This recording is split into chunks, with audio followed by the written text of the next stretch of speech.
Binotto fait son mea culpa, des changements sont nécessaires au sein de Ferrari. Je suis pleinement conscient de la tâche à accomplir. Si nous regardons la saison en cours, nous savons qu'il y a encore des étapes qui seront nécessaires à franchir pour être en position d'emporter un championnat un jour. Ferrari a fait un énorme développement entre la saison dernière et celle-ci. Il faut regarder plusieurs années en arrière pour voir un tel développement. Dans l'ensemble, l'équipe a fait un travail fantastique dans le développement de la voiture actuelle. Il y a encore des situations qui doivent être améliorées. La fiabilité déjà, parce que la fiabilité nous a coûté au moins quelques victoires. Et pour gagner les championnats, vous devez être fiable. La gestion de la course aussi, la stratégie et l'amélioration des aérostands sont nécessaires. Pendant un week-end de course, vous pouvez toujours faire des erreurs, Red Bull en commet, Mercedes aussi. Être parfait est presque impossible. Vous devez prendre une décision sur le meilleur des stands sous pression, mais nous devons être les meilleurs pour que ces erreurs ne soient plus aussi coûteuses. Oui. L'une des critiques adressées à Binotto et Ferrari cette saison est leur réticence à changer malgré un catalogue bien documenté d'erreurs opérationnelles.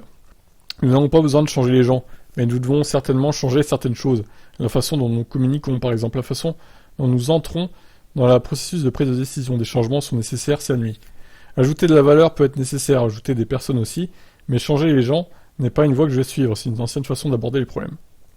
Ferrari est maintenant beaucoup plus proche d'être dépassé par Mercedes au classement constructeur que de rattraper Red Bull, un scénario qui semblait presque impossible après les premières courses. Interrogé sur ce qu'il ressentirait quant au fait de finir derrière Mercedes, Binotto admet que ce serait douloureux pour Ferrari.